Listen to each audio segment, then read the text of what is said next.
Okay ना, start झालं. नमस्कार, सुस्वागतम सुस्वागतम सुस्वागतम. नाशिक एज्युकेशन सोसायटी व पेठे विद्यालयाच्या शतक महोत्सवी व्याख्यानमालेत आपणा सर्वांचे मनपूर्वक स्वागत. आज व्याख्यानमालेतील 20वे पुष्प गुंफण्यासाठी आजचे व्याख्याते पेठे विद्यालयाचे नामवंत माजी विद्यार्थी माननीय श्री सुधीर मालपाठक यांचे नाशिक एज्युकेशन सोसायटी आणि पेठे विद्यालयातर्फे हार्दिक स्वागत. आपल्या संस्थेचे अध्यक्ष प्राध्यापक सूर्यकांत राळकर सर, उपाध्यक्ष प्राध्यापक दिलीप फडके सर, श्री चंद्रशेखर मुंडे, संस्थेचे कार्यवाह श्री राजेंद्र निकम, पेठे विद्यालयाचे शालेय समिती अध्यक्ष श्री चंद्रशेखर वाड सर, संस्थेच्या कार्यकारी मंडळ, विश्वस्त मंडळ, शिक्षक मंडळ, सर्व पदाधिकारी व सदस्य, संस्थेच्या सर्व शाळांमधील पदाधिकारी, शिक्षक व शिक्षकेतर कर्मचारी, फेसबुक व युट्यूबच्या माध्यमातून व्याख्यानाचे लाभ घेणारे सर्व आजी माजी विद्यार्थी, संस्थेचे सर्व हितचिंतक, आपणा सर्वांचे मनपूर्वक स्वागत. आजचे वक्ते माननीय श्री सुधीर मालपाठक, पेठे विद्यालयाचे 1974च्या बॅचचे माजी विद्यार्थी आहेत. श्रोते हो, श्री मालपाठक सरांच्या कार्यकर्तृत्वाचा आढावा घेतल्यास एक गोष्ट निदर्शनास येते, ती ही की व्यवसायाच्या निमित्ताने अनेक मार्ग त्यांनी चोखाळले, परंतु प्रत्येक क्षेत्रात जिद्द, चिकाटी, मेहनत, आवड यामुळे ते यशस्वी झाले. किंबहुना वर्क इज वर्शिप अर्थात कर्म हीच पूजा ही त्यांची ओळख आहे आणि हेच त्यांच्या जीवनाचे तत्व आहे असे मला वाटते. त्यांच्या कार्याचे अनेकविध पैलू सांगता येतील. त्यांचा परिचय एका साचेबद्ध चौकटीत बांधणे अशक्यच आहे. शालेय व महाविद्यालयीन शिक्षण पूर्ण केल्याखेरीज त्यांनी तेव्हापासून नाट्य, अभिनय, स्वयंपाक, खेळ, वक्तृत्व, वादविवाद, रांगोळी, चित्रकला असे अनेक छंद जोपासले व त्यात पारितोषिकेही प्राप्त केलेली आहेत. नाशिकमध्ये असताना त्यांनी 1978 साली सॅनिटरी नॅपकिन बनविण्याचा व्यवसाय सुरू केला. 1980 मध्ये स्क्रीन प्रिंटिंग व कमर्शियल आर्टिस्ट म्हणून देखील त्यांनी व्यवसाय केला. विविध समारंभाप्रसंगी उत्कृष्ट डेकोरेशन करण्याचे काम देखील त्यांनी केले. तसेच पारंपरिक व पर्यावरण पूरक आकाश कंदील त्यांनी बनविले व त्यास नाशिक, जळगाव व मुंबई येथे प्रचंड मागणी असे. कॉम्प्युटर क्षेत्रामध्ये करिअर करण्याच्या दृष्टीने त्यांनी ओरॅकल हा कोर्स पूर्ण केला व नोकरी करण्याच्या निमित्ताने ते न्यूझीलंड येथे गेले. तेथे त्यांनी 2003 साली सिटी अँड गाईडचा डिप्लोमा पूर्ण केला व पाककलेचे शास्त्रशुद्ध शिक्षण त्यांनी केले आणि तिथूनच त्यांच्या जीवनाची खरी कारकीर्द सुरू झाली. क्रूज शिपवर शेफ म्हणून त्यांनी नोकरी सुरुवात केली. फायनान्स, कम्प्युटर या प्रवासानंतर त्यांनी आवड असलेल्या पाककलेतच रमण्याचा निर्णय घेतला. परदेशात असूनही मराठी अस्मिता त्यांनी जपलेली आहे. मराठी खाद्य संस्कृतीची ओळख न्यूझीलंड व ऑस्ट्रेलिया येथील स्थानिक लोकांना त्यांनी करून दिलेली आहे. त्यास त्यांना प्रचंड प्रतिसाद देखील लाभत असतो. तसेच एक आवड व भारतीय धार्मिक परंपरा कायम जोपासली जावी म्हणून ते विविध पूजाविधी व धार्मिक सोहळ्यांमध्ये पौरोहित्य देखील करत असतात. युरोपियन लोकांना आपल्या घरी आमंत्रित करून ते भारतीय संस्कृतीची ओळख करून देतात. ही खूप महान गोष्ट आहे. आपण भारतीय असल्याचा त्यांना नितांत अभिमान आहे व त्यातल्या त्यात एक मराठी व्यक्तिमत्व असल्याचा त्यांना सार्थ अभिमान आहे. नोकरी व व्यवसाय उत्तम रीतीने त्यांनी सांभाळलेले आहेच, परंतु कौटुंबिक जबाबदारी देखील त्यांनी उत्तम रीतीने सांभाळलेली आहे. त्यांची मोठी कन्या एरोनॉटिकल इंजिनियर आहे तर लहान कन्या ॲस्ट्रॉनॉमिस्ट आहे. दोघी उच्च पदावर कार्यरत आहेत. अशा छोट्या मोठ्या व्यवसायात आपल्या जिद्दीने, मेहनतीने आणि प्रचंड आवड असल्याने यश मिळवत साता समुद्रापार असलेल्या न्यूझीलंड येथे त्यांनी एक यशस्वी भारतीय म्हणून आपले नावलौकिक प्राप्त केलेले आहे. अशा सामान्यातील असामान्य व्यक्तिमत्व असलेले आजचे प्रमुख वक्ते माननीय श्री सुधीर मालपाठक यांचा शाळेला नितांत अभिमान आहे.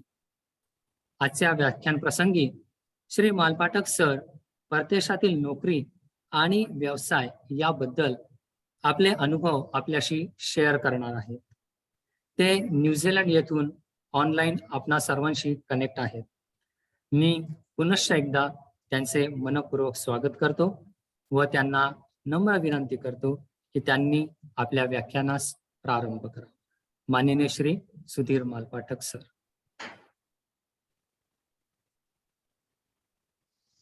नमस्कार. नाशिक एज्युकेशन सोसायटीचे अध्यक्ष श्रीयुत सूर्यकांत राहकर, उपाध्यक्ष दीपा फडके, उपाध्यक्ष श्रीयुत चंद्रशेखर मोंढे, कार्यवाह श्रीयुत राजेंद्र निकम, शालेय समिती अध्यक्ष श्रीयुत चंद्रशेखर वाड, मुख्याध्यापक श्रीयुत कैलास पाटील, सहकार्यवाह श्रीयुत शैलेश पाटोळे, ज्यांचं अत्यंत आनंदीदायी व्यक्तिमत्व आहे, ते माझे सहकारी, माझ्या काळातील माझे आता झालेले माजी विद्यार्थी, मला माहित असलेले ज्ञात अज्ञात सर्व माजी विद्यार्थी, शाळेच्या संस्थेचे सर्व पदाधिकारी, जे लोक हे माझं भाषण ऐकत आहेत त्या सर्वांना माझा नमस्कार. थोडस शाळेविषयी सांगताना खूपच काही गोष्टी या तुमच्या जीवनात धक्कादायक असतात. प्रथम मी न्यू स्कूल या शाळेत होतो आणि 1970 साली मी जेव्हा 7वी पास झालो तेव्हा माटे सर हे आमच्या शेजारी राहत होते. तर त्यांनी माझं प्रगती पुस्तक बघितलं आणि त्यांनी मला असं सांगितलं, अरे तू तर पुष्कळ काही करू शकतोस, तू ये शाळेमध्ये, मी आमच्या शाळेमध्ये. त्यावेळेला तसं शाळा बदलणं ही खूप अवघड गोष्ट होती. तरी सुद्धा त्यांनी मला गशम देशमुखांना सांगून शाळेत ऍडमिशन घेतली आणि मी 1970 साली शाळेमध्ये दाखल झालो. शाळेत आल्यानंतर खूप मोठा धक्का बसला खरं तर, कारण मी खूप साध्या शाळेतून आलेला विद्यार्थी होतो आणि वातावरण बदललं. शाळेची इमारत, दरवाजे, खिडक्या, वर्ग, प्रयोगशाळा, शास्त्राचा पायऱ्यांचा वर्ग, चित्रकला वर्ग, भूगोल वर्ग, हस्तकला वर्ग, अतिशय छान दिसणारं रंगमंच, शिक्षक वृंदाचं सभागृह, वाचनालय, वर्तमानपत्राचे उभे बाग, छानशी प्रसाधनगृह, जागोजागी फळे आणि सर्व उत्तम आयोजन केलेलं होतं. खिडक्या मोठ्या मोठ्या, सर्व वर्गात प्रकाश येत होता आणि अशी प्रशस्त बसायला जागा वगैरे शाळेमध्ये. आणि मी भारावून गेलो फार. मी माझ्या 4 वर्षाच्या कारकिर्दीत मला 4ही वेगवेगळे मुख्याध्यापक लाभले. पहिल्या वर्षी गशम देशमुख होते. 1971 मध्ये बचिम सहस्रबुद्धे होते. 1973 मध्ये ठकार सर होते आणि 1974 बाहेर पडलो तेव्हा लीलाबाई ठकार होत्या. आणि अशा या शाळेमध्ये इतकी मौज असायची सगळी की खरं तर तुम्हाला शाळा काय देते असं नाहीये, तुम्ही शाळेकडनं काय घेता हे जास्त महत्वाचं आहे. शाळेमध्ये खूप प्रचंड ऍक्टिव्हिटी होत्या आणि हे सगळं असताना सगळा एक छानसा शिक्षक वृंद होता. म्हणजे केळकर सर, बाळभाटे सर, तांबट सर, ओसवाल सर, भूधर सर, प्रतिभा कुलकर्णी मॅडम, सोनार sir, Paranjpe sir, Kapile sir, S के कुलकर्णी सर, किती जणांची नावं घेऊ मी.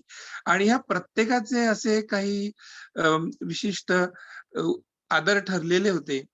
काही जणांची आम्हाला आदरयुक्त भीती होती की ते कडक होते, परंतु ते तेवढेच चांगले होते आणि त्यांचा शिक्षणाचा जो हातखंडा होता तो खूपच म्हणजे कठीण होता सगळा. ते अगदी चावून चुलाकून सगळं घ्यायचं. म्हणजे शाळेमध्ये कला, क्रीडा, साहित्य यांनी अगदी अशी भरपूर ती शाळा होती की असं मधाचं पोळं होतं आणि तुम्ही किती घ्याल ते, असं अशी परिस्थिती होती त्या काळात खरं तर.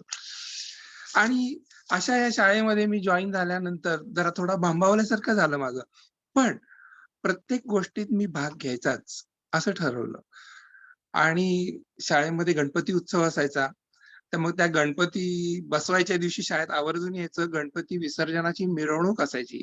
त्याच्यासाठी जी गाणी आणि भजन म्हटले जायचे ते बाळपाटे सरांकडनं बसवलं जायचं आणि त्याच्यात मी संपूर्णपणे भाग घ्यायचो. केळकर सर उत्तम गाणारे होते. म्हणजे हे जे शिक्षक होते सगळे, हे शिक्षकी पेशा तर होताच, पण यांच्याकडे एक ॲडिशनल गुण होता, की ते शाळेत वापरायचे. बाळबेटे सर तर गाणं, नाटक आणि त्यांची अजून समूह गीतं म्हणजे आज सुद्धा माझी तोंडपाठ आहेत. आला रे आला तुफान वारा, जवळ नाही किनारा आणि एक गंगा आली रे अंगणी. आजही मी म्हणतो कारण की त्यांनी आमच्याकडनं इतकी गोठून घेतली होती. परांजपे सरांचं धोतर नीटनेटकं नेसलेलं असायचं. म्हणजे मी ज्यावेळेला आजही मी धोतर नेसतो त्यावेळेला मला त्या सरांची आठवण येते. शंका गायधनी सरांचं दुटांगी धोतर नेसलेलं असायचं. बाळवाटे सर स्टायलिश होते. त्यांची हेअरस्टाईल, त्यांचे कपडे अत्यंत हे होतं. प्रतिभा कुलकर्णी मॅडम ज्या होत्या, त्यांनी अतिशय सुंदर नाटक बसवून घेतलं होतं. आणि त्या नाटकामध्ये अ, माझ्या बरोबर असणारे जे होते आडावतकर होता, येवलेकर होता आणि अं, चिटणीस होता, यतीश चिटणीस आणि ते सगळेजण आम्ही सगळ्यांची आमची इतकी सुंदर प्रॅक्टिस करून घेतलेली होती मॅडमनी, की काही म्हणजे विचारता सोय नाही. आजही मला ते सगळे डायलॉग पाठ आहेत आणि मी आजही ते डायलॉग सगळे म्हणतो. मॅडमनी आमच्याकडनं इतकी तयारी करून घेतली होती, की एकही डायलॉग विसरलेला नाही. डायलॉगपेक्षाही सुद्धा अभिनय कसा असावा आणि त्या अभिनयाचं तुम्ही कसं चीज करावं हे त्यांनी शिकवलं, की ती एक नटी आहे आणि तू कसा अभिनय केला पाहिजे. इतकी गोटून आणि लक्ष घालून प्रॅक्टिस करून घेणारी व्यक्ती मी आयुष्यात फार कमी बघितली आहे. म्हणजे त्यांनी ज्या रीतीने आम्हाला शिकवलं, ते आजही मी विसरू शकत नाहीये. आणि मग मला प्रथम पारितोषिक मिळालेलं आहे त्या नाटकासाठी. नाटकाचं नाव होतं नाटक बसते आहे. लेखक होते वि. वा. शिरवाडकर. तर अशा या शाळेमध्ये मी गेल्यानंतर माझं सगळं जीवन संपूर्णपणे बदललं. एक प्रकारचा खूप मोठा धक्का होता, मानसिक धक्का, पण तो मी सहन केला. शाळेमध्ये आकाशकंदिलाची कॉम्पिटिशन असायची, चित्रकलाच्या स्पर्धा असायच्या. नवीन तांबट सर, डोंगरे सरांचं अतिशय शिकवणं सुंदर होतं. ओसवाल सरांचं अतिशय शिकवणं उत्तम होतं आणि हे सगळं वातावरण माझ्या जीवनामध्ये खूप मोठा बदल बदल घडवून आणायला खूप उपयोगी पडलं. अशी ती माझी शाळा आणि त्या शाळेबद्दल काय बोलावं, किती बोलावं आणि कितीही बोललं तरी सुद्धा ते कमीच पडणार आहे. आणि असं करता मी माझं कॉलेजचं एज्युकेशन, महाविद्यालयीन शिक्षण महाविद्यालयीन पोस्ट ग्रॅज्युएशन पूर्ण केल्यानंतर नोकरी करावी की नाही या मनस्थितीत असताना मी अ, व्यवसाय चालू केले छोटे-मोठे. कारण मला नाशिक भयंकर प्रिय गाव होतं. नाशिकमध्येच मी राहिलो आणि मग व्यवसाय त्याचा सगळ्याचा उपयोग म्हणजे या शालेय जीवनाच्या घडणाऱ्या घटनांचा सारा उपयोग मी माझ्या प्रत्यक्ष जीवनात करू लागलो.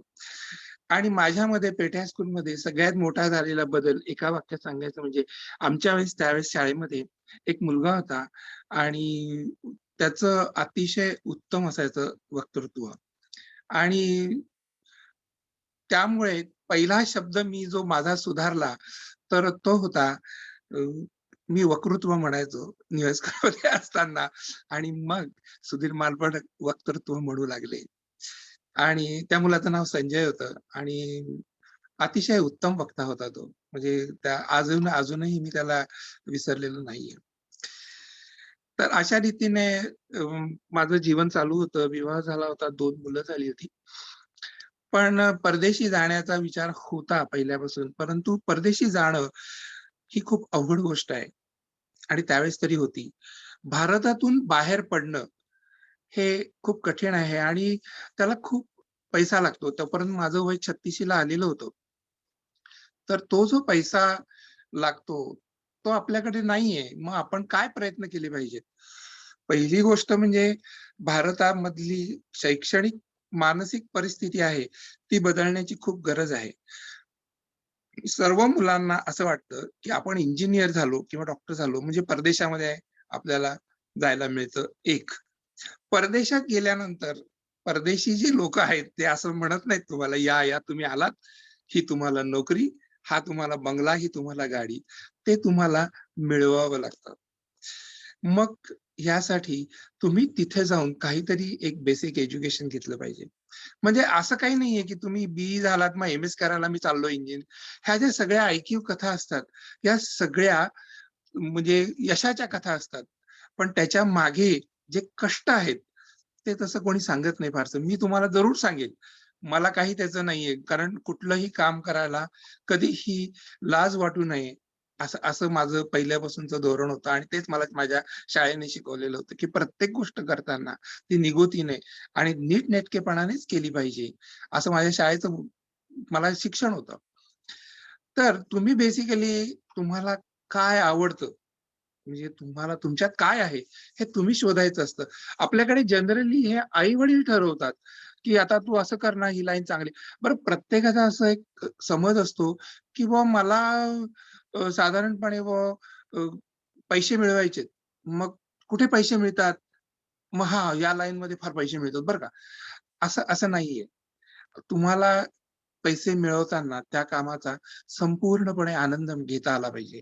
तुम्ही जर एखादं काम करत राहिला आणि पैसे मिळत राहिले आणि त्या कामात तुम्हाला मानसिक समाधान नसेल, तर तुम्हाला वार्धक्यही फार लवकर येतं. हे कायम लक्षात ठेवा तुम्ही. त्या पैशाचा आणि उपयोग तरी काय असतो? तुम्हाला जर मानसिक समाधान नसेल, तर त्या पैशाचा उपयोग तरी काय असतो? सो आपण नेहमी आपल्यात काय आहे, आपल्यात काय गुण आहेत, हे आपण ओळखले पाहिजेत. आणि तिथली जी शैक्षणिक परिस्थिती असते ती वेगळी असते. त्यामुळे जनरली मी असं पाहिलंय, की नॉर्थ साइडची जी लोकं आहेत, ती खूप हुशार आहेत त्या मानाने. ते बरोबर ओळखतात आणि खूप लोकं 12वी झाल्यानंतर इंग्लिश पास होऊन इथे येऊन कुठलातरी 2-3 वर्ष कोर्स करून इथे नोकरी मिळवून राहिलेले आहेत. मराठी माणूस तसं करत नाही जनरली. फार फार क्वचित. आणि आपला जो एक प्रयत्नाचा जो भाग असतो, तो आपण कमी पडत असतो. आपण लक्षात ठेवायचं की आपण परदेशात आल्यानंतर आपण आई-वडिलांच्या पैशावरती इथे राहू शकत नाही. आपल्याला थोडी तरी पैसे आपल्याला कमवावे लागतात. आपल्याला खूप प्रयत्न करावे लागतात. आपल्याला माहिती मिळवावी लागते. आपल्याला काय आवडते याची आपल्याला सहज इंटरनेटवर माहिती उपलब्ध होते. परंतु काही गोष्टी ज्या असतात, त्या आपण अनुभवी लोकांना विचारा. जनरली कोणीही आपले काय केलं हे अनुभव शेअर करायला तयार नसतं, की काय आहे बाबा म्हणजे मला फार उदाहरण द्यायचं झालं तर मी माझ्या एका चुलत भावाच्या मुलाला तो मला यायचं. ठीक आहे म्हटलं, "तू असा-असा शेफचा हे कर, तयार कर, मी तुला जॉब बघू आपण आणि तू ये." तर त्याच्या मोठ्या भावाचं मला पत्र आलं, की "तू अशी हलकी कामं करायला तिथे लोकं मिळत नाहीत का?" तर परदेशामध्ये हलकं कुठलंच काम नसतं. प्लंबरला कुठल्याही कॉम्प्युटर प्रोफेशनलपेक्षा जास्त पैसे मिळत असतात. कारण प्लंबिंगचा माणूस $250 तासाला रेट चार्ज करतो तुम्हाला आणि ते ते मिळायलाही अवघड आहे, तर तुम्हाला 2 महिने वाट बघायला लावतो परत. हे आपण लक्षात घ्या. तुम्ही टेक्निकली किती सुपेरियर आहात, याच्यावरती जीवन अवलंबून. तुम्ही इंजिनिअर आहात, का तुम्ही डॉक्टर आहात, का तुम्ही काय आहात, याला काही नसतं आणि खूप मार्ग आहेत. तुम्ही इव्हन मशीन ऑपरेटर्स, त्याच्यानंतर डिगर ऑपरेटर्स, असे खूप ऑपरेटिंग मशीन्स तुम्हाला ऑपरेट करता येणाऱ्या लोकांना इथे चांगले जॉब मिळतात. इव्हन इथे फार्मिंग करणारे खूप पंजाबी लोकं आले तिथे फार्मिंग करण्यासाठी आणि फार्मर्सला खूप चांगले जॉब मिळतात, चांगले पैसे मिळतात. या ठिकाणी आर्थिक अ, विषमता तशी खूप कमी आहे. कारण जे नॉर्मली सगळ्यांकडे असतं ते सगळे असतं. थोडंफार इन्कम कमी जास्त असतं आणि शैक्षणिक दर्जा हा तुमचा अनुभव आणि तुमची स्किल ही तुमची शैक्षणिक परिस्थिती आहे. भारत या लोकांच्या कल्पना या खूप अचाट आहेत आणि आपल्याकडे शैक्षणिक जे आहे ते सगळं पाठांतर, घोकमपट्टी असं करून ते दिलं जातं आणि मग आपण हे केलं तर चला, चला आता सगळेजण चाललेत इंजिनिअरिंगला तर सगळेजण सगळी लाईन इंजिनिअरिंगला लागते. पण ते इंजिनिअरिंग का करायचं त्या मुलाला माहीत नसतं. त्या बाबाने डोनेशन भरलेलं असतं. आई त्याला सांगत असते, "अरे अभ्यास कर, मी तुला खायला घालते." ही सगळी अशी एक परिस्थिती असते आणि परदेश नव्हे सोपा. तुम्ही हा समज काढून टाका. कारण खूप जण मला माझा अनुभव सांगतो मी. खूप जण मला म्हणतात, "अरे यार बघ ना आपल्याला तिकडे नोकरी." तर अशी कोणी नोकरी बघून होत असतं का? कारण आपल्याला प्रयत्न करावे लागतात. आपल्याला तिथे उभं राहावं लागतं. आपलं क्षेत्र आपल्याला निवडावं लागतं आणि इथली जी मुलं आहेत, जी लोकल स्थानिक जी मुलं आहेत, त्यांना त्यांना काय करायचंय हे त्यांना माहित असतं, की मला हे शिकायचं आहे, मी हे करणार आहे, मला ह्याच्यात इंटरेस्ट आहे. मला ह्याने खूप पैसे मिळणार आहेत, या जॉबमध्ये फार पैसे मिळतात, मग ते मी हे करणार आहे असं काहीही नसतं. त्यांचा स्वतःचा प्लॅन तयार असतो, की मी हे करणार आहे, त्याचं नियोजन ते करतात, ते पैसे त्याप्रमाणे सेव्ह करतात आणि शिक्षण घेतात. ही इथली शैक्षणिक परिस्थिती आहे. तुम्हाला जर असं वाटत असेल, की इंजिनिअर आणि डॉक्टर झाल्यावरच आपण जाऊ शकतो एम-एस करायला, असं काहीही नाही. तुम्ही अनेक प्रकारचे कोर्सेस करायला इथे येऊ शकता. तुम्ही अनेक प्रकारचे कोर्सेस करून तुम्ही इथे जॉइन होऊ शकता.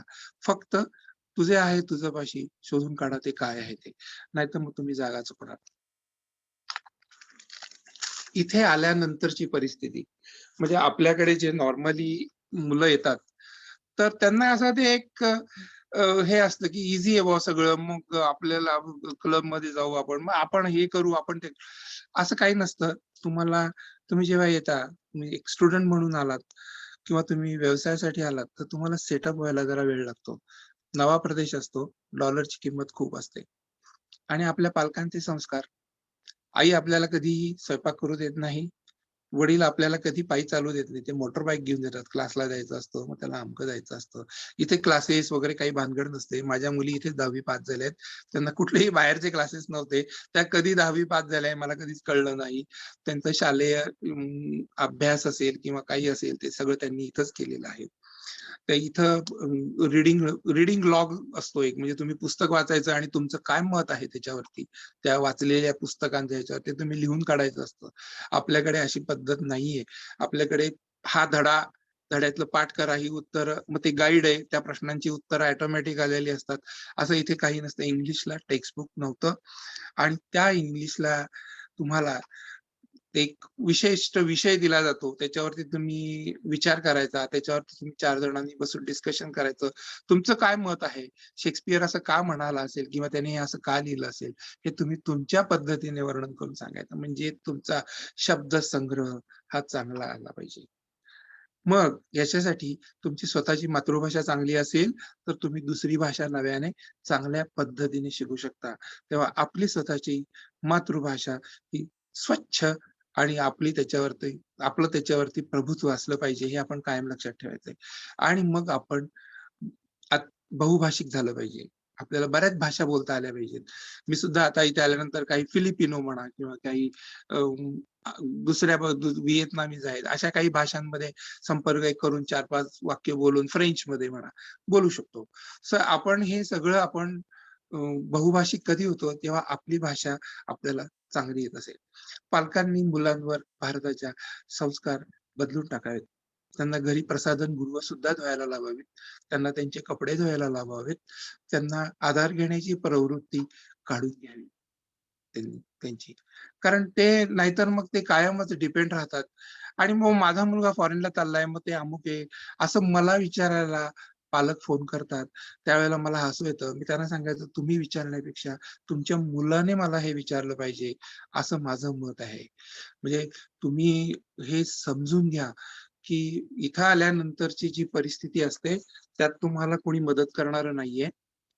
तुम्ही इथं आल्यानंतर तुमचा मार्ग तुम्ही निवडायचा आहे, जागा शोधायची आहे, तुम्हाला राहायचं आहे आणि आपण काय करू शकतो, तुम्ही इथे आल्यानंतर तुम्हाला सरकार 20 तास परवानगी देते विद्यार्थ्यांना.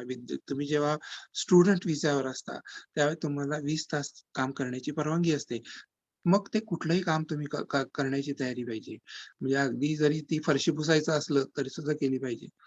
तुम्ही तुमच्या सीव्हीवरती जर लिहिलं उद्या, की मी इथं प्रसाधनगृह धुवत होतो, फरशी पुसत होतो, तरी सुद्धा त्याला तितकीच व्हॅल्यू आहे, की बाबा असं नाहीये, की बाबा अरे हा काय हे काम करत होता, असं अजिबात नाहीये. माझ्याकडे ते मॅनेजर आज जे टॉयलेट क्लीन करत होते एकेकाळी, टॉयलेट क्लीनरचं ते मॅनेजर आहेत.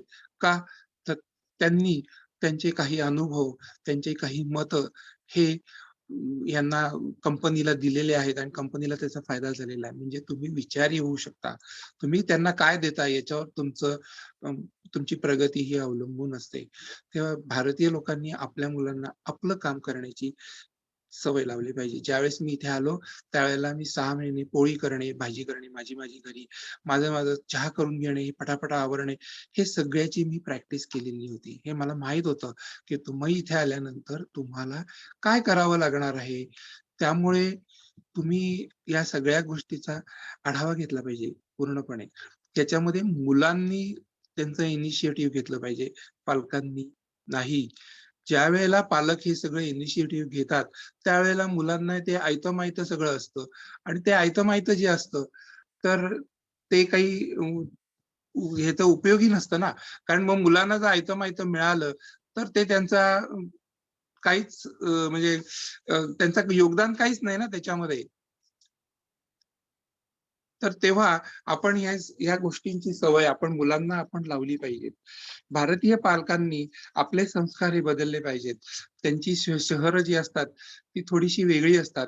वातावरण असतं, डिस्टन्स असतं, त्यामुळे आपल्याला गाडी चालवता यावी लागते.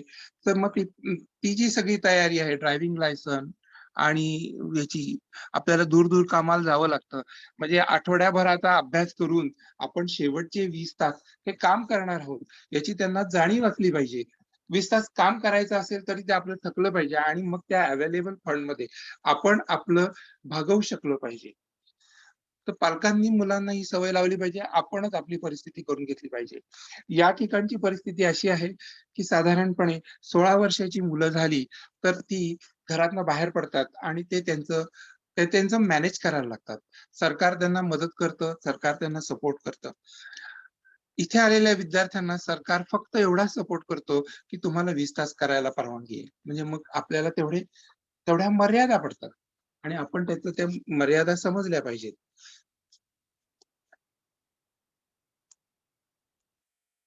आता या सगळ्याच्या बाबतीमध्ये आपण साधारणपणे आर्थिक विचार केला पाहिजे, की पैसा आपण हा कसा वापरायचा आहे मुळात.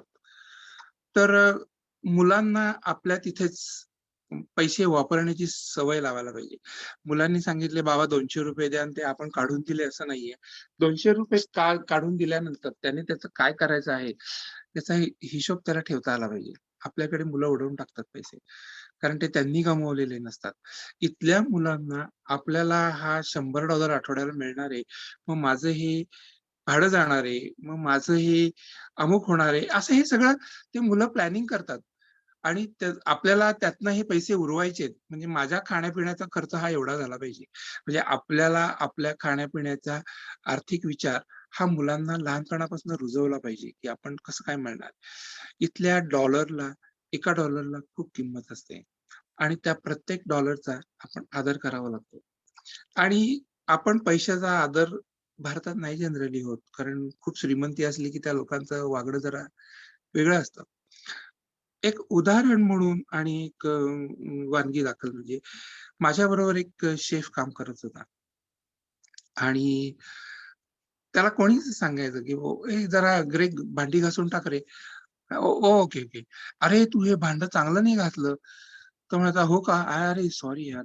वरून तो परत करायचा आणि विचारायचा, "मग तुला आवडलं ना आता हे माझं काम?" मी म्हणायचो, "होच आवडलं." अत्यंत साधा होता. एक दिवस तो मला म्हणाला, की "मला भाजी-पोळी फार आवडते." बरं म्हणाला. म्हटलं मी भाजी-पोळी केली, मी त्याला दिली भाजी-पोळी. भाजी-पोळी दिल्यानंतर दुसऱ्या दिवशी त्याच्या बायकोचं मोठं पत्र आलं मला, की ती खूप छान होती. मग ती खूप सुंदर होती आणि मग असं इतकं सुवाच्य अक्षरात लिहिलेलं होतं. Thanking letter. ते लेटर पाहिलं मी म्हटलं, "अरे, ज्या व्यक्तीने हे लिहिलं ही खूप सुंदर असली पाहिजे." तर तो हसला. त्याने मला फोटो दाखवला. ती खरोखरच सुंदर होती आणि ती एका शाळेत शिक्षिका होती. फिजिकल एज्युकेशन टीचर होती. आणि तो इतका साधा त्याला कोणी असं इगो काही नाही, शून्य म्हणजे असं काही एवढा आत्मसन्मानाने जगेल असं काही नव्हतं. साधा होता. नंतर मला असं कळलं, की त्या माणसाची 34 घरं आहेत गावामध्ये आणि इथे एक घर हे $1,000,000 असतं कमीत कमी. आणि अशी ते 34 घरं त्या माणसाची. त्याच्यामध्ये एका घरात तो राहतो, एका घरात त्याचा मुलगा राहतो, एका घरात त्याची मुलगी राहते. मुलगा हँडीमॅन आहे. हँडीमॅन म्हणजे तो काहीही अं, घराचे प्रॉब्लेम हे करू शकतो, सॉल्व्ह करू शकतो. म्हणजे तो he can be a fitter, he can be a like a carpenter. काही म्हणजे पेंटर, आणि त्याचा पगार त्याला तो मिळणार त्या मेंटेनन्सचा. मुलगी आहे ती अकाउंटंट आहे आणि ती सगळ्या घरांचे हिशोब टिशोब भाडी बिडी ठरते. त्याला नोकरी करण्याची काय गरज आहे? असा तुम्ही विचार करा फक्त. साध्या शेफची नोकरी करण्याची इतक्या श्रीमंत मी नोकरी करायचा, वर्षातले 3 महिने विदाऊट पे रजा घेता ते दोघं नवरा बायको सबंध जग फिरून यायचे. तेव्हा आपण मुलांना आर्थिक विचार हा शिकवला पाहिजे. आर्थिक विचारामध्ये बँकेचं खातं सांभाळणे, तुम्ही पैसे देणं आणि घेणं याचा विचार केला पाहिजे. म्हणजे खर्च करताना तुम्ही 4 वेळा विचार करायला लागला पाहिजे. हे मुलांना आपण ट्रेनिंग दिलंच पाहिजे. नाहीतर त्या आपल्या इथल्या मुलं ही भयंकर बेताल असतात. जर का आई-वडिलांची परिस्थिती चांगली असेल, तर "अहो आम्हाला काय कमी आहे?" तर असं नाहीये. ते परदेशामध्ये टिकणं फार कठीण होतं. आणि मला तर अशी काही परिस्थितीच नव्हती. मी $250 घेऊन, अमेरिकन डॉलर आणि एक सीपीयू घेऊन इथे लँड झालेला माणूस, आणि मी इथे आल्यानंतर काहीही काम करायची तयारी ठेवली. म्हणजे हॉनेस्टली मी तुम्हाला सांगतो, की माझ्याकडे एक बॅग, 2 जोडी कपडे होते अक्षरशः, आणि माझे मेव्हणे जे हयात नाहीयेत, वैकुंठ जोशी म्हणून होते. त्यांनी मला प्रश्न विचारला, "तुझं भागेल ना एवढ्यात?" म्हटलं, "हो, भागेल." "मग तुला एवढे पैसे पुरतील का? तू $250 घेऊन चाल." मी म्हटलं, "नाही, एवढ्यातच मला केलं पाहिजे. ते मला सर्व्हायव्ह झालं पाहिजे. आज तुम्ही मला मदत कराल, पण उद्या." तर आपण हे नेहमी या गोष्टीचा आर्थिक विचार हा सगळ्या गोष्टींनी, सगळ्या बाबींनी केलाच पाहिजे. नाहीतर मग आपल्याला त्या म्हणजे कुठल्याही गोष्टीचं नियोजन करताना आपण कमी पडतो, आणि आपल्याला ते नियोजन पूर्णपणे करताच आलं पाहिजे. आमच्या इथे प्रत्येक जण प्रत्येक डॉलरचा विचार करतो. ही अतिशय अवघड गोष्ट आहे, की खिशातनं $1 काढून घेणे कोणाच्याही, म्हणजे यंग माणसाच्या सुद्धा, लहान मुलाच्या सुद्धा तो इतका इझी देणार नाही, जितका आपल्या भारतातलं पोरगं, शेंबडं पोरगं ₹10 देऊन टाकेल. लहान मुलं इतकी हुशार असतात.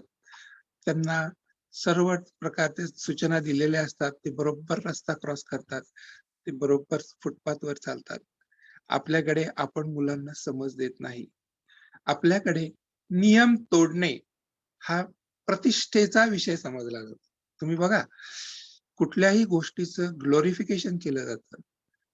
अरे, काय तो नगरसेवक झाला, त्याने पैसे खाल्ले, काय त्याची मजा आहे. असं नाहीये. या देशामध्ये मला असं आठवतं, की एक चायनीज बाई होती, ती मिनिस्टर होती, आणि ती तिच्या मिस्टरांसह चायनाला गेली होती. आणि तिच्या मिस्टरांना खरं तिच्याबरोबर जाण्याचं काही कारण नव्हतं, पण तरीसुद्धा ते त्यांचे पैसे खर्च करून गेले होते. पण तरी ते त्या ट्रिपमध्ये होते, आणि काही अडचण आली म्हणून तिच्या मिस्टरांनी ते तिचं क्रेडिट कार्ड, गव्हर्नमेंटचं क्रेडिट कार्ड वापरलं, आणि त्याचे पैसे त्यांनी घरी आले ताबडतोब कॉम्प्युटरवरनं ट्रान्सफर केले. तरी सुद्धा तिला मंत्रिपदाचा राजीनामा आणि तिच्या खासदारकीचा राजीनामा द्यावा लागलेला आहे. हे लक्षात घ्या तुम्ही. आपल्या इथे ग्लोरिफिकेशन होतं, आणि त्याला काय होतं, वर हा रुबाब असतो. आणि आमच्याकडे समान पेन्शन धोरण आहे. प्रत्येक नागरिकाला जी पेन्शन मिळेल तीच प्रत्येकाला मिळेल. थोड्याफार फॅसिलिटीज, तुम्ही जर पॉलिटिक्समध्ये असाल, म्हणजे जर तुम्ही निवडून आलेले असाल, तर थोड्याफार पॉलिटिक्समध्ये फरक पडतो, पण आर्थिक तसा फारसा नाही. हे आपण लक्षात घ्या. त्यामुळे प्रत्येकाने आर्थिक विचार हा एक कॉन्सेप्ट ठेवून, म्हणजे एक कल्पना ठेवून आपण आपल्या मुलांना त्याबद्दल ट्रेनिंग दिलं पाहिजे. आपण परदेशात जातोय, त्यामुळे प्रत्येक गोष्टीची बंधनं आपल्याला पाळता आली पाहिजेत, आणि हा आपण कायम लक्षात ठेवायचंय. नाहीतर मग तुम्हाला कधीच ते साध्य होणार नाही इथे राहणं, आणि मग बरेच लोक परत जातात असेही मी पाहिलेले आहेत.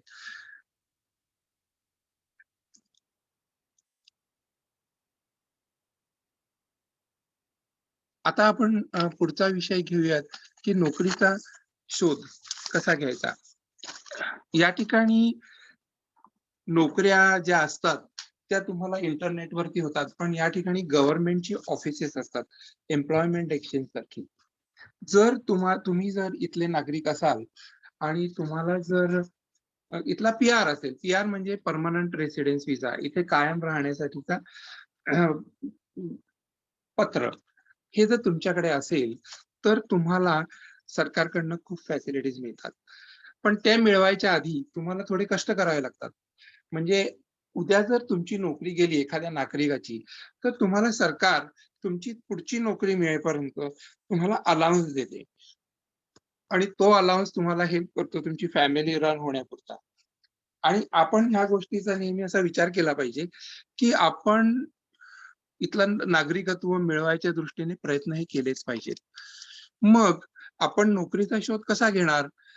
तर मग मी असं ठरवलं, की मी आता शेफ होणार आहे. तर मी त्याचा प्रॉपर कोर्स आहे का? मग तो कोर्स केला. मग त्या कोर्स नंतर मला कुठल्या-कुठल्या प्रकारचे जॉब उपलब्ध होऊ शकतात. मग मी जर इंडियन शेफचाच जर कोर्स केला असता, तर मला इंडियन रेस्टॉरंट्समध्येच जॉब मिळाला असता आणि मग माझ्या सर्व गोष्टींवरती मर्यादा आल्या असत्या. पण मग मी काय केलं पाहिजे? नाही, मी वेस्टर्न कुकिंगच ठेवलं पाहिजे. म्हणून मी वेगळ्या-वेगळ्या वेस्टर्न कुकिंगच्या रेस्टॉरंट्समध्ये जाऊन काम केलं, शिकलो.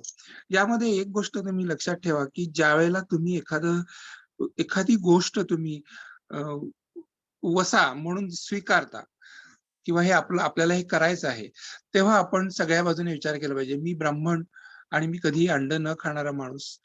जर मी हे सगळं करणार असेल असं किंवा बीफ वगैरे मी काही खात नाही, तर मग हे मी करायचं का? नाही, नाही. मग ते कसं जमणार? असं नाहीये. मी हा शेफ म्हणून प्रोफेशन स्वीकारलेलं आहे. म्हणजे दुसऱ्यांना अन्न खायला घालणं हे माझं काम आहे. मग माझं जर हे काम आहे, तर मग मी हे काम नेटाने केलं पाहिजे. मी खाल्लं पाहिजे अशी गरज नाहीये. तुम्हाला माहिती आहे, की आपल्याकडे आपण जेव्हा देवाला नैवेद्य दाखवतो, त्या नैवेद्यामध्ये आपल्याला असं एक म्हणजे आढळून येतं, की आपली आई जेव्हा स्वयंपाक करते, तेव्हा ती त्याची चव घेत नाही, कारण तो उष्टा करत नाही. वास घेते. वास कधी येतो? ज्यावेळेला मीठ प्रमाणात पडतं, त्यावेळेला त्या पदार्थाचा वास सुटतो. अदरवाईज तुम्ही शिजवलेल्या पदार्थाचा वास कितीही मसाला टाकला तरी येत नाही. हे कायम लक्षात ठेवा आणि दॅट इज ते अगदी खरं आहे.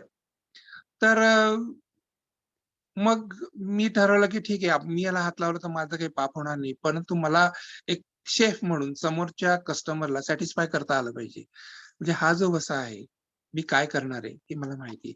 नोकरीचा शोध घेताना आपण काय करणार आहोत? आपण ते निभावू शकणार आहोत की नाही, याचा संपूर्ण विचार केला पाहिजे. आणि त्या प्रमाणात नोकरी आपल्याला योग्य ती नोकरी मिळेपर्यंत आपण तसंच राहिलं पाहिजे, असं नाहीये. आपण छोटे-मोठे कुठले ना कुठले जॉब केले पाहिजे. कारण आपल्या सीव्हीवरती ते जॉब हे दिसत राहिले पाहिजेत, की तुम्ही काहीतरी करत आहात. तुम्ही काय करता आहात माहीत नाही. मी माझ्या सीव्हीवरती जाऊन मी ऑर्फन मुलांसाठी काम करत असे, की जी मुलं असहाय्य आहेत त्यांच्यासाठी त्यांना जाऊन काही-काही गोष्टी शिकवत असे. त्यांचं अकाउंट ठेवत असे. आणि याचा मला सीव्हीवरती खूप उपयोग झाला. स्कायलाइट नावाची संस्था होती. आणि आपण ह्या गोष्टी कायम ठेवल्या पाहिजे. छोट्या-मोठ्या संस्थांमध्ये काम केलं मुलांनी शालेय जीवनात किंवा म्हणजे कॉलेज महाविद्यालयीन जीवनात किंवा विद्यार्थी दशेमध्ये, तर त्याचा त्यांना एक प्रकारच्या शिस्तीचा उपयोग होतो किंवा एखादं काम पूर्ण करणे, एखादं नेमून दिलेलं काम वेळेत पूर्ण करणे, हे खूप महत्वाचं असतं. आपल्याकडे काय करू बुवा, जाऊ बुवा, होऊ बुवा, असा थोडासा मी पण होतो. असं मी नाही म्हणत नाही. पण इथे आल्यानंतर सर्व मला ते झटकून टाकावं लागलं. तुम्हाला तुमचा नेमून दिलेलं काम हे वेळेत झालं पाहिजे. काम हे नियमानुसार झालं पाहिजे. जे सांगितलंय तेच झालं पाहिजे.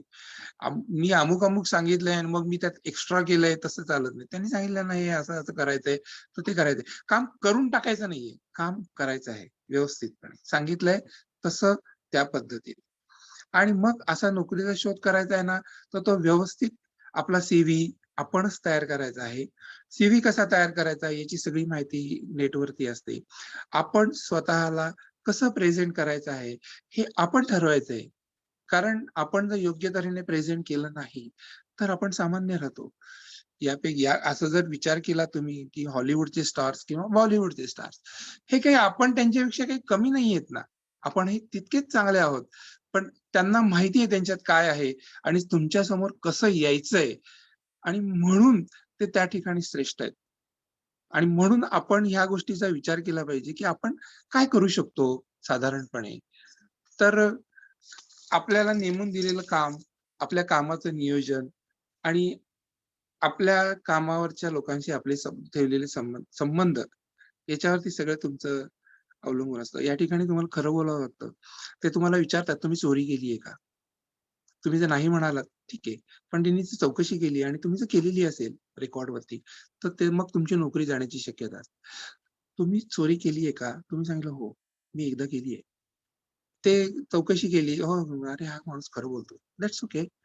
तुम्ही चोरी केली आहे म्हणून तुम्हाला जॉब मिळणार आहे असं नाहीये, म्हणजे मिळणार नाही असं नाही. मिळणार आहे.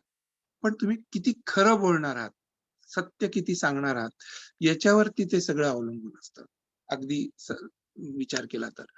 मग तुम्ही सत्यता सांगितली पाहिजे, की तुमचं सत्य काय आहे? ज्यावेळेला शैक्षणिक गोष्टींमध्ये माझी फॅमिली या ठिकाणी आली, त्यावेळेला मुलांना हेच सांगितलं मी, की तुमचा मार्ग तुम्ही निवडायचा आहे. आणि आपली संस्कृती ही कायम ठेवायची. आपण जरी बाहेर आलो तरी सुद्धा. तर माझी पत्नी त्यावेळेला म्हणजे मी नाशिकला असताना रस्त्यात उभं राहून आकाशकंदील विकलेले आहेत महात्मा गांधी रोडला. याचे साक्षीदार बरेच जण आहेत, की मी रस्त्यात उभं राहून मला कुठल्याही प्रकारची त्याच्यामध्ये लाज वगैरे काहीही नाहीये. व्यवसाय आहे. या ठिकाणी सुद्धा मी बाजारात उभं राहून भाजी-पोळी विकलेली आहे. माझं तत्व काय आहे किंवा माझी परिस्थिती काय आहे, हे मी सगळ्यांना सांगितलेली आहे. मी मराठी आहे, माझं हे फूड आहे. जसं चायनीज लोकांनी त्यांचं फूड पॉप्युलर केलं, तसं मी माझं फूड का पॉप्युलर करू नये? असा माझ्या मनात कायम विचार आलाय. तुम्ही हे सुद्धा करू शकता. तुम्ही जर ठरवलं, तर तुम्ही फूड तुमचं पॉप्युलर करू शकता. तुम्ही कुठल्याही प्रकारचा व्यवसाय करू शकता. तुम्हाला कुठलीही बंधन नाहीये. तुम्ही एंट्री कशी घ्यायची हे मी तुम्हाला सांगितलंय. या ठिकाणी आल्यानंतर काय बंधनं पाळायची हे मी तुम्हाला सांगितलंय. तुम्ही व्यवसाय काहीही करू शकता. या ठिकाणी तुम्ही प्लंबिंगचा व्यवसाय करू शकता, तुम्ही रोड वर्कचं काम करू शकता, तुम्ही कन्स्ट्रक्शन करू शकता. इथे स्पेशल कॉलेज आहे आर्किटेक्टचं, की जे आमच्याकडे दर दिवसाला 3-4 तरी भूकंप होतात. तर अर्थक्वेक स्पेशलायझेशनचं हे पण आहे आर्किटेक्चरचं, ते पण करू शकता. अनेक तुम्हाला संध्या उपलब्ध आहे. माझ्या मुलींनी एरोनॉटिकल इंजिनिअर केले, एकीने ती अं, तिने सायन्स केलेलं आहे ते याचं काय अवकाश शास्त्रज्ञ असं म्हणूयात आपण मराठीमध्ये. आणि हे सगळं क्षेत्र वेगळं तुम्ही निवडू शकता ना. तुम्हाला इंजिनिअर, डॉक्टर व्हायला पाहिजे असं काही नाहीये. तुम्ही परदेशात येऊ शकता. फक्त तुम्हाला TOEFLची परीक्षा द्यावी लागते. जी मी दिली होती.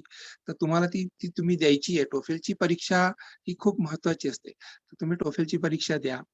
तुम्ही इथे या. तुम्ही तुमच्या आर्थिक नियोजन करा. आई-वडिलांवर अवलंबून राहू नका. तुम्हाला बँका इंडियामध्ये लोन देतात. तुम्ही इथे येऊन काय शिक्षण घेऊ शकता. तिथे तुम्ही इंटरनेट, गव्हर्नमेंटच्या एम्प्लॉयमेंट एक्सचेंज या ठिकाणी तुम्ही नोकऱ्या शोधू शकतात. आणि मग तुम्ही इथे का यायचंय देश सोडून? अरे, आपल्या देशात खूप पैसा आहे, असं नाहीये. तुम्ही चांगलं लाईफ कसं आहे हे तरी पाहण्यासाठी तरी किमान या 10 वर्षासाठी, की लोकं किती सत्यपणे वागू शकतात, किती स्वच्छता असू शकते, किती आमच्याकडे क्राईमचं प्रमाण 0 आहे न्यूझीलंडला किंवा करप्शनचं प्रमाण अगदी 0 आहे. तर हे असं कसं काय मॅनेज करू शकतात? हे तर पहा. इथले लोकं, इथे आलेले इंडियन लोकं असं म्हणतात, "हे काय लोकं आहे का? यांना काही मॅनेज करता येत नाही." अरे, ज्या 3,00,000 लोकसंख्या असलेल्या वेलिंग्टन शहरामध्ये दर 5 मिनिटाला एक विमान उडतं. नाशिकला 20,00,000 लोकसंख्या आहे. किती विमानं उडतात सांगा तुम्ही मला. नाही, आपल्याकडे गरिबी आहे. मग ती गरिबी का राहिली आहे आपल्याकडे? कारण आपल्याकडे नियोजन जे आहे, नियोजन आहे, पण ते नियोजनामध्ये असणारी एक काय म्हणतात दुर्बलता आहे.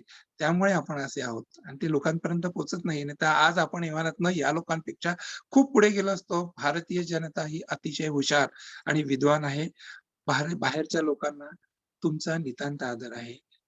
आणि तुम्हाला भारतीय म्हटल्यानंतर तुम्ही हुशार आहात, तुम्ही ब्रिलियंट आहात, हे ते तुम्हाला सांगतात. आणि तुम्ही निश्चितपणे प्रयत्न केले पाहिजेत. पण प्रयत्न करताना तुमची तशी पूर्वतयारी केली पाहिजे. आणि ती पूर्वतयारी करायला तुम्हाला तुमच्याच हिमतीवर केली पाहिजे. आई-वडिलांनी मदत नाही केली पाहिजे. जर आई-वडिलांनी तुम्हाला मदत केली, तर तुम्हाला म्हणजे त्या त्या गोष्टीचं काही किंमत राहणार नाही, असं मला तुम्हाला स्पष्टपणे सांगायचंय. तेव्हा तुम्ही इथलं जग बघण्यासाठी का होईना, तुम्ही यायला पाहिजे. आणि परदेश काय आहे, या लोकांनी कसं ठेवलेलं आहे. या ठिकाणी माझ्या घरी गौरी, गणपती हे सगळे सण साजरे होतात. आणि माझ्या घरी गोरे लोक 50 ते 100 पर्यंत, म्हणजे इंडियन गोरे असे सगळे बोलवतात. त्यांना मी आवर्जून आळूचं फतफद खायला घालतो. हे तुम्ही कायम लक्षात ठेवा. आपले पदार्थ, आपली संस्कृती ही आपल्याला सांगता आली पाहिजे. ते तुम्हाला हिंदू म्हणजे काय असं विचारतात, तर मी त्यांना नेहमी सांगतो, की हिंदू धर्माची विशिष्ट व्याख्या नाहीये. परंतु ते लोकं काय करतात, आपला विश्वास काय आहे आणि ह्या सगळ्या गोष्टी आपण का करतो, त्याला मीनिंग काय आहे हे सांगतो. आपण जर जगाला आपण कोण आहोत आणि आपणच आपल्या संस्कृतीचा अभ्यास केला नाही, तर आपल्याला काही किंमत नाहीये. मग आपण कोण आहोत? मग आपल्याला त्या मानाने ते काय म्हणतात, किंमत राहत नाही. आज जे तुमच्याकडे तुम्ही हिंदू आहात, तर ते इतके रिस्पेक्टने पाहतात, की जगातलं सगळ्यात जुनी संस्कृती आहे. हो का? मग तुम्ही असं करता, तुम्ही तसं करता. मग तुमच्याकडे असं असतं. काही त्यांचे गैरसमज असतात, ते मी नेहमी दूर करतो आणि त्यांना सांगतो, की आमचं आम्ही काय करतो, आमची विचार करायची काय पद्धत आहे आणि आमचं साधारणपणे जीवनाकडे बघण्याचा दृष्टिकोन काय आहे.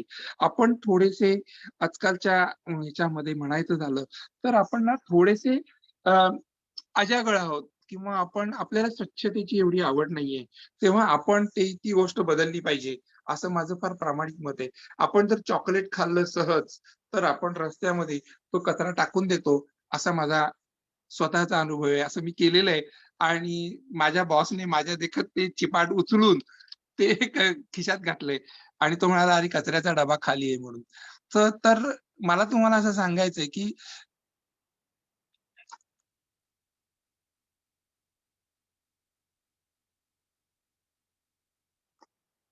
मला असं तुम्हाला सांगायचं, की अ, तुम्ही स्वच्छता, तुमचं स्वतःचं नियोजन, तुमचं आर्थिक नियोजन, तुमचं असणारं ज्ञान आणि तुम्ही स्वतः इंडिपेंडंट जर व्हाल, तर तुम्ही परदेशात नक्की येऊ शकाल आणि तुम्ही परदेशात नक्की टिकू शकाल.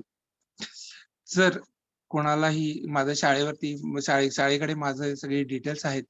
मी कुठल्याही मराठी म्हणजे कोणाही महाराष्ट्रीयन विद्यार्थ्याला मदत करायला तयार आहे. माझ्याकडे खरंच काही विद्यार्थी राहून गेलेले आहेत आणि त्यांना इनिशियल स्टेजला जागा बघून देणे, त्यांच्यासाठी त्यांना काय होतं, की पहिले तुम्ही आलात तर तुम्ही खूप होमसिक होतात, कारण तुम्ही तसं घर सोडलेलं नसतं आणि त्या होमसिकमध्ये तुम्हाला गडबडून जाता तुम्ही, घाबरून जाता. तर तुम्हाला आधार लागतो. मी काही मराठी मुलांना इथे आल्यानंतर सणावारांना बोलवत होतो पण आणि आहे पण. आणि त्यांना असं वाटू नये, की आपण फार लांब आहोत. कारण तसं न्यूझीलंड हे 13,000 किलोमीटर लांब आहे. आता जाता-जाता तुम्हाला एक शेवटची गोष्ट मी सांगतो, की मला काल पाटोळे सरांनी एक प्रश्न विचारला, की "तुम्ही न्यूझीलंडला का आलात?" तर त्या काळामध्ये मला परदेशी जायची खूप इच्छा होती. पण सारासार विचार करता मी काय करू शकतो? मी एक विद्यार्थी म्हणून तर जाऊ शकत नव्हतो. कारण माझ्यावर फॅमिलीची जबाबदारी होती आणि ते बँक लोन आणि हे सगळं होणार नव्हतं. मग मी परदेशी जाऊन काय करू शकतो? कुठल्या प्रदेशात जाऊ शकतो? याचा मी एक आढावा घेतला. 2 ऑप्शन उपलब्ध होते. एक ऑस्ट्रेलिया आणि एक न्यूझीलंड. ऑस्ट्रेलियाच्या ऑप्शनमध्ये काही त्रुटी होत्या आणि तुम्हाला काही विशिष्ट एरियातच जाऊन राहता येतं. असं म्हणजे नॉर्दर्न टेरिटरीमध्ये तुम्ही राहायचंय आणि मग 3 वर्षांनी ते विचार करतील वगैरे असं बऱ्याच कंडिशन्स होत्या. आणि ह्याच्यामध्ये न्यूझीलंडच्या बाबतीत त्यावेळेस स्ट्रेट अवे पी-आरला अप्लाय करण्याची अ, पद्धत होती आणि ती मी शोधून काढली. तर मग मी न्यूझीलंडला आलो. स्ट्रेट अवे पी-आरला अप्लाय केला आणि त्यावेळेस गव्हर्नमेंटची एक फॅसिलिटी होती, की तुम्हाला जोपर्यंत जॉब मिळत नाही, तोपर्यंत आम्ही तुम्हाला सर्व्हिस अलाउन्स देऊ. That is called as a डोल. तर तो डोल देऊ आणि त्याप्रमाणे मला 2 एक महिने लागले जॉब शोधायला. मग मी छोटी-मोठी कामं सुरू केली आणि मग मी जॉब सुरू केला. सगळ्यात पहिल्यांदा काम केलं म्हणजे मी पोळ्या विकत असे, कारण मला चांगल्या पोळ्या करता यायच्या.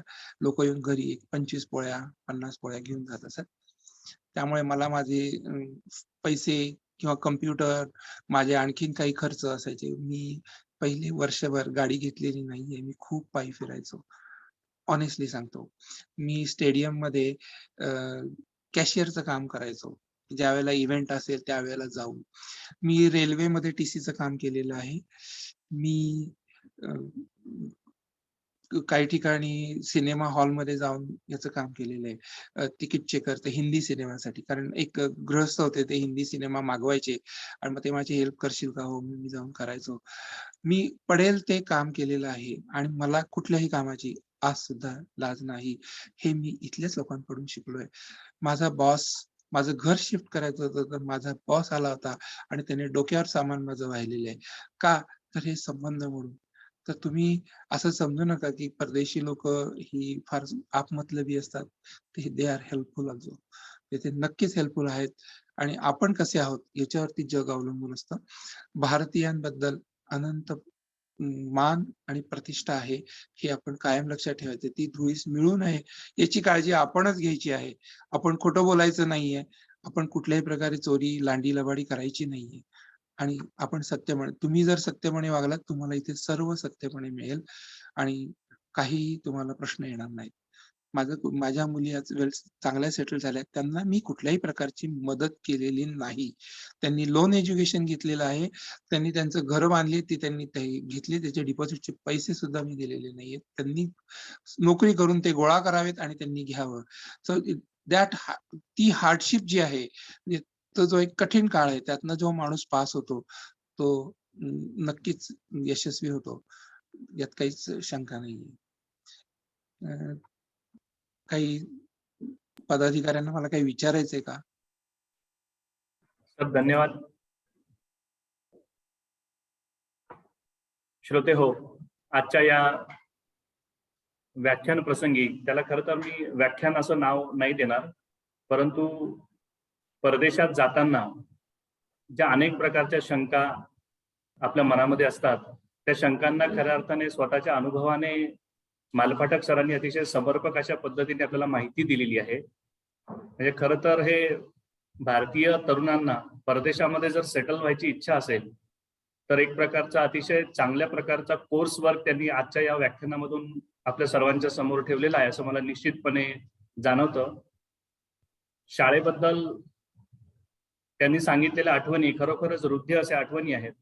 शिक्षकांच्या बद्दलचा आदर त्यांच्या बोलण्यातून वेळोवेळी व्यक्त होत होता. व्याख्यानाच्या आधीही जेव्हा आम्ही त्यांच्याशी संपर्क साधला, त्यावेळेस अत्यंत भावनिकपणे त्यांनी मी कोणत्या वर्गात बसत होतो, कोणत्या बाकावर बसत होतो, अशा अनेक आठवणी इथे सांगितल्या. पण वेळेच्या अभावी ते आपल्याला इथे खरं तर ऐकता आलेल्या नाहीत. अतिशय चांगल्या पद्धतीने त्यांनी शाळेच्या आठवणी, गुरुजनांच्या आठवणी सांगितलेल्या आहेत. मी त्यांना आमंत्रित करतो की सर, ज्यावेळेस आपण भारतामध्ये याल त्यावेळेस पुन्हा एकदा आपल्या शाळेमध्ये या. शाळेला आणि संस्थेला 100 वर्ष पुढच्या वर्षी पूर्ण होत आहेत. आपलं स्वागत आहे.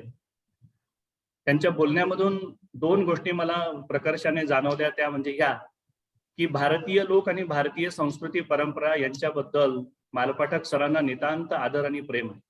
पण त्याबरोबरीनेच एक दुसरी बाजू जी नेहमी आपल्या प्रगतीच्या आड येते, ते सांगून त्यांनी थोडीशी निराशा देखील व्यक्त केली आहे. म्हणजे आपणच सगळे चांगले असं काही नाही, तर आपल्यातले दुर्गुण देखील त्यांनी थोड्याफार प्रमाणात सांगितलेले आहेत. आणि मला वाटतं श्रोत्यांनी आणि ऐकणाऱ्या सर्वांनीच या गोष्टीकडे विशेष असं लक्ष दिलं पाहिजे. मुलांना स्वावलंबी बनवा, म्हणजे पुढे त्यांना काहीही अडचण येणार नाही. कारण स्वावलंबनाशिवाय दुसरं काही नाही, असे अनेक अनुभव या संबंधातले मालपाटक सरांनी आपल्याबरोबर शेअर केलेले आहेत. कालही मी बोलताना त्यांच्याशी म्हटलं की अनेक देश असताना तुम्ही न्यूझीलंडचीच निवड का केली, त्याचं देखील उत्तर आपल्याला मिळालेलं आहे. आणि सर्वात जाताना मला एक गोष्ट आणखी नमूद करावीशी वाटते, ती ही की पेठा हायस्कूलमध्ये असताना त्यांनी असं म्हटलं की नाट्यकलेचे संस्कार माझ्यावर झाले. आज त्याचा आपल्याला याची देही याची डोळा दर्शन झालं. प्रत्येक ब्रेकच्या वेळेस अतिशय योग्य डोक्यावरची हॅट आणि अंगातले शर्ट कोट, आणि तेही वेळेत ते बदलत होते. एक उत्तम नाट्य कलावंत टायमिंग कसा साधू शकतो याचं उदाहरण आज आपल्या प्रत्येकाला पाहायला मिळालेलं आहे. खरं तर त्यांचं खरं कौतुक केलं पाहिजे. त्यांच्या चमेली नावाचं जे पात्र त्यांनी नाटक बसते आहे हे शिरवाडकरांच्या नाटकातलं आपल्याला दाखवलं, ते देखील हुबेहूब स्त्री की पुरुष असा प्रश्न सर्वांच्या समोर पडावा. आमचं दुर्दैव असं आमच्या नव्या पिढीचं की अशा प्रकारचे संस्कार आणि नाट्य क्षेत्रातले जाणकार लोक आम्हाला पाहायला आणि अनुभवायला मिळाले नाही. आणि मालपाटक सर, आपण खरोखर सुदैवी आहात की पेठा हायस्कूलच्या अशा या अतिशय उत्तम संस्कार देणाऱ्या शाळेचे आपण एक नामवंत विद्यार्थी आहात याची बूज आपण ठेवलेली आहे. तो अभिमान आपल्या शब्दातून आज प्रकट झालेला आम्हाला दिसतो आहे. मी सर्व श्रोत्यांना अशी विनंती करेन की आपल्याला जर काही शंका या बाबतीत विचारायचे असतील तर आपण हँड रेज करावं, आपण जरूर प्रश्न विचारावा. पेठ हायस्कूलचे मुख्याध्यापक कैलास पाटील सर प्रश्न विचारू इच्छितात, मी त्यांना विनंती करतो. पाटील सर. सर नमस्कार. सर नमस्कार. सर तुम्ही खूप अशा मधाळ भाषेमध्ये तुमचं विवेचन या ठिकाणी आम्हाला केलेलं आहे. ऐकतच राहावं असं वाटतंय. तुमच्या विवेचनामध्ये तुम्ही सांगितलं की टोफेलची परीक्षा द्यावी लागते. हो. ते टोफेल काय आम्हाला ते तुम्ही There is called त्याला test of foreign English language म्हणतात किंवा काही जण IELTS पण म्हणतात, इंटरनॅशनल इंग्लिश टेस्ट लँग्वेज. तर ह्या परीक्षेमध्ये तुम्हाला 6 ते 7 बँड मिळवावे लागतात आणि त्याचे बरेच क्लासेस आहेत, नाशिकमध्ये पण आहेत. माझ्या वेळेला फक्त मुंबईला होते आणि मी मुंबईला दिली होती परीक्षा. सर माझ्या माहितीप्रमाणे फडके सर आणि मालपाठक सर यांचं गुरु शिष्याचं नातं असावं असा मी अंदाज करतो. आता फडके सर या ठिकाणी जॉईन आहेत, मी त्यांना विनंती करतो की सर आपण काही बोलावं. फडके सर. हॅलो. हा हॅलो. हा नमस्ते. नमस्कार सर. नमस्ते नमस्ते. काही नाही, मी ऐकत होतो मगाशी, अतिशय उत्तम भाषण तुमचं झालं. थँक्यू. एक प्रश्न माझ्या मनामध्ये नेहमी असं येतो की ही प्रेरणा कुठून मिळते की आपण परदेशामध्ये जावं, तिथे सेटल व्हावं, तिथे काहीतरी एक वेगळा व्यवसाय करावा. ही प्रेरणा कुठून मिळते? बोलू का जरा? छान आहे गोष्ट सगळी. हो बोला बोला बोला बोला. मी जेव्हा शाळेत होतो ना, 8वी मध्ये होतो ना, त्यावेळेला कॅडबरीचा एक जाहिरात असायची कॅडबरीची, आणि त्या जाहिरातीमध्ये तुम्ही जर कॅडबरीचे 3 रॅपर्स घेतले तर तुम्हाला फॉर्म मिळायचा आणि त्या फॉर्म मधल्या स्थानांची उत्तरं दिली, स्थळं असायची, फोटो असायचे. 3 बरोबर उत्तर दिले तर तुम्ही त्या कॉन्टेस्ट मध्ये जाणार आणि तुम्हाला युरोपची ट्रिप फ्री असं असायचं. ते सर्व फोटो इतके सुरेख असायचे, पण ती स्थळं त्यावेळेला इंटरनेट नव्हतं, माहित नसायची की ते नक्की कुठलं आहे, ते काय आहे. आणि त्या माझ्या बालमनाला हे सुद्धा समजायचं नाही की आपण कोणाला विचारावं. तर मी वकील सरांना विचारायचो, जे संस्कृतचे टीचर होते ते. आणि ते खूप मिश्किल होते. ते मला प्रेमाने बाप्याजी म्हणायचे. ते म्हणायचे, बाप्याजी तुम्ही ही उत्तर खरी दिली आणि तुम्ही जर परदेशी गेलात तर मग मजा आहे तुमची. मग तुम्ही डॉलरमध्ये पैसे मिळवणार, मग तुम्ही आम्हाला डॉलर देणार का, असं ते सर विचारायचे. आणि त्यावेळेला तुम्ही परदेशी जाणार बरं का बाप्याजी, नोकरी करणार. आणि तो एक मनामध्ये इश्यू राहून गेला की आपण परदेशी जायचंय आणि तिथे नोकरी करायची आणि आपल्याला डॉलर मिळणार आहेत. आता हे तुम्हाला उत्तर पटलं का? पटलं पटलं पटलं. पण सर नाहीत ना. सर असते तर मी जाऊन पैसे दिले असते सरांना. अरे ती दुर्दैवाची गोष्ट आहे. वकील सरांसारखा माणूस आज नाही. हो ना. तुम्हाला नाही, आम्हाला नाशिककरांना देखील अनेक वेळा त्यांची कमतरता जाणवते. हो. अतिशय विद्वान व्यासंगीग्रस्त होते ते. मी चालेल, नेहमी धन्यवाद. जायचो, आमच्या गल्लीच्या कोपऱ्यावर राहायचे ना, मी नेहमी जायचो हो. त्यांच्याकडे. Thank you sir. संस्कृत मध्ये खूप मोठं त्यांचं स्थान होतं. हो. पण हा. हे समजत नव्हतं की त्यांना भूगोलाचे प्रश्न विचारावे, हे कुठे कळत होतं. याला लहानपण म्हणतात. याला बालपण म्हणतात. याला बालपण म्हणतात. चारुशीला पत्की मॅडम, पत्की मॅडम प्रश्न विचारा. अनम्यूट करा स्वतःला. हा बोला. नमस्कार. पत्की मॅडम अनम्यूट करा स्वतःला. त्यांचा आवाज नाही येते मला. नमस्ते नमस्ते सर. बोला. बोला. तर मला असं विचारायचंय, तुम्हाला इतक्या वर्षामध्ये असं वाटलं नाही का मी कायमस्वरूपी आता माझ्या भारतात जातो, झालं आता माझं सॅटिस्फॅक्शन झालंय, आता मी घरी जातो, किंवा माझ्या नाही. आई वडिलांसाठी मला परत जायचंय, असं काही वाटलं नाही का? आणि बरं. दुसरं एक पालक म्हणून मला असं विचारायचंय की आम्ही पालक म्हणून काय तयारी करायला हवी? माझ्या मुलाला जायची इच्छा आहे, त्याला जायचंय बाहेर, पण मग त्यावेळेला म्हणजे आमचं एकुलता एक मुलगा जेव्हा आम्ही बाहेर सोडतो त्यावेळेला पालक म्हणून आम्हाला पण थोडीशी मानसिक किंवा इतर पण तयारी करायला लागणार आहे. तर त्या दृष्टीने तुम्ही मला मार्गदर्शन करा. बरं, मी सांगतो आता तुम्हाला.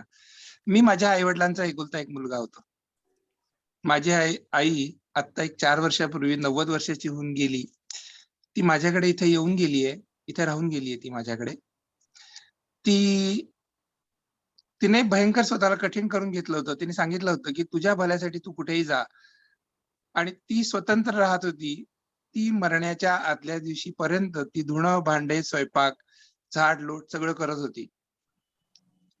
तर तेव्हा आपण स्वतः खूप स्ट्रॉंग असलं पाहिजे, याचं हे पहिलं उत्तर. दुसरं असं की मुलाला त्याची सवय लावली पाहिजे. त्याने जर सांगितलं आई पाणी देतात नाही, तू तुझं पाणी घेतलं पाहिजे आणि तो ग्लास विसळून ठेवला पाहिजे. तुझ्या वस्तू तू सांभाळल्या पाहिजेत. तू जर चप्पल हरवली तर तुला 1 वर्षभर चप्पल मिळणार नाही. तुम्ही करू शकता हे? माझ्या आई वडिलांनी केलंय मला. करते मी पण करते.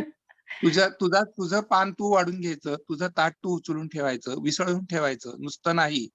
मोलकरणीवर आमच्या इथे सर्वंट्स नसतात. माझ्या घरात सर्वंट्स नाहीयेत, मोलकरीण नाहीये, काही नाही. आपले कपडे आपण धुणे, झाड लोट सगळं आपण करणे, स्वयंपाक भांडी आपण करणे. मशीन असली म्हणून काय झालं, आपल्याला सगळं करावं लागतं. आणि ती सवय पहिल्यापासून घालून घेतली तर माणसाला टाइम मॅनेजमेंट करता येतं. वेळेचं नियोजन हे करता आलं पाहिजे की मी इतक्या वेळात हे करणार आहे आणि मग माझी ही कामं मी करणार आहे आणि मग माझं हे काम झालं की मी उरलेलं काम हे करणार आहे. म्हणजे कुठल्या गोष्टीला मी किती वेळ देणार आहे याच्या नियोजनाची सुरुवात ही घरातूनच होते. तिसरा तुमचा जो प्रश्न होता की तुम्ही भारतात परत येणार नाही का? नाही, मी परत नाही येणार आहे तिथे. भारत हा माझा देश आहे, सगळे लोक माझे आहेत, सगळं काही खरं आहे. तरी सुद्धा माझी प्रकृती जी आहे त्याला मला जो सपोर्ट मिळतो इथे तो भारतात मिळणार नाहीये. भारतामधलं मेडिकल सायन्स हे डॉक्टर जे आहेत ते अत्यंत अविश्वसनीय आहे. याचा एक प्रसंग मी तुम्हाला सांगतो की ज्यावेळेला मला हार्ट अटॅक आला बोटीवरती, त्यावेळेला मी डोळे उघडले, त्यावेळेला मला स्टेंट बसवलेला होता हॉस्पिटलमध्ये. इतकं त्यांचं गव्हर्नमेंट प्रॉम्प्ट आहे आमचं. त्यांचं म्हणजे आमचंच. बरोबर. तुम्हाला इथं सगळी मेडिकल ट्रीटमेंट फ्री आहे. मला डायबिटीज आहे. मला डायबिटीजची सर्व औषधं ही फुकट मिळतात. माझी नर्स दर 3 महिन्याने माझी फुकट तपासणी करते. ती तपासणी करते म्हणजे हां, पाहिलं असं नाही, तर ती माझ्या डोक्याच्या केसापासून पायाच्या नखापर्यंत सर्व टेस्ट करते आणि सर्व रेकॉर्ड करते. भारतात होणार आहे असं? याचं उत्तर नाहीये. मी जर भारतात आलो, मला इथे माझं ब्लड टेस्टिंग फ्री असतं सगळं. त्यामुळे माझ्या सर्व टेस्ट फ्री असतात कारण मी इथे टॅक्स पे केलेला असतो गव्हर्नमेंटला. माझ्या पगाराचा 30% भाग हा माझ्या इन्कम टॅक्स मध्ये गेलेला असतो. याची कोणालाही तक्रार नाहीये कारण आम्हाला सर्व व्यवस्था, पाणी, लाईट, रस्ता, आरोग्य या सगळ्या सुविधा सरकारकडनं खूप सुंदर मिळतात. हे लक्षात घ्या तुम्ही. Thank you sir. माझ्या बायकोचं ब्रेनचं ऑपरेशन सुद्धा इथे फ्री झालेलं आहे, जे इंडियामध्ये 50 लाख रुपये त्यांनी चार्ज सांगितला होता. बरोबर. नाही, माणसांसाठीच आई वडील वगैरे यांच्यासाठीच परत नाही, यावंसं आता वाटतं. माझं कोणी नाहीये. मी आईसाठी दरवर्षी येऊन 2 महिने राहत होतो. ओके. Thank you sir.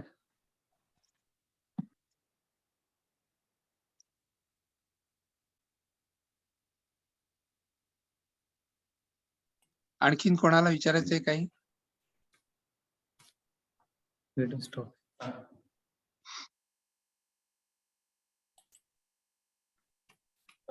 सर धन्यवाद. एक छानशी अशी सफर आपण घडून आणलेली आहे. भारत आणि न्यूझीलंड यामधील फरक काय आहे आणि आपण आपला मार्ग कसा निवडावा आणि एक आदर्श व्यक्तिमत्व कसं जगावं, सामान्य असूनही असामान्य गुण आपण कसे अंगीकारावे हे आपणाकडून आम्ही शिकलो. श्री मालपाटक सरांनी अतिशय लोभस वाणीमध्ये आपणास एक उत्तम जीवनशैली जगण्याचा मार्ग दाखविला. व्याख्यानाच्या समारोप प्रसंगी मी शाळेचे पर्यवेक्षक श्री गंगाधर बदादे यांना विनंती करतो की त्यांनी सर्व उपस्थितांचे आभार मानावे. श्री गंगाधर बदादे.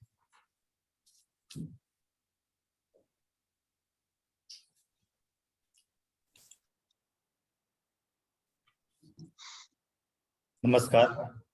पेठे विद्यालयाचे नामवंत माजी विद्यार्थी माननीय श्रीयुत सुधीर मालपाटक यांनी आज या व्याख्यानमालेस उपस्थित राहून परदेशातील नोकरी व व्यवसायाच्या विविध संधी या विषयाअंतर्गत आपल्या शालेय आठवणी, शाळेत विद्यार्थ्यावर केलेले संस्कार, त्यांचा भावी जीवनात उपयोग, परदेशातील नोकऱ्या, त्याकरिता येणाऱ्या अडचणी, त्या सोडवण्यासाठी कोणते पर्याय निवडावे, प्रत्येक गोष्टीतील निवडलेल्या कामात आनंद असावा, मिळेल ते काम करण्याची आवड, या बाबत सर्व बारकावे या विषयी उत्तम असे मार्गदर्शन केले. सर, आज आपण केलेल्या व्याख्यानातील नियोजन, सर, आपले व्याख्यान संस्थेच्या आजी माजी विद्यार्थ्यांना प्रेरणादायी ठरेल यात शंका नाही. आपण संस्थेच्या आणि शाळेच्या विनंतीला मान देऊन आपले अनुभव सोप्या भाषेत गुंफले त्याबद्दल संस्था व शाळा परिवारातर्फे आपले मनपूर्वक आभार. या व्याख्यानमाले प्रसंगी विशेष मार्गदर्शन लाभलेले संस्थेचे सर्व सन्माननीय पदाधिकारी तसेच या व्याख्यानास उपस्थित असलेले प्रत्यक्ष अप्रत्यक्ष सर्व मान्यवर श्रोते, संस्थेचे हितचिंतक, या सर्वांचे मी या ठिकाणी आभार मानतो. या पुढील ऑनलाईन व्याख्यानास असाच प्रतिसाद द्यावा ही सर्व श्रोते वर्गास विनंती करतो व माझे आभाराचे काम थांबवतो. धन्यवाद.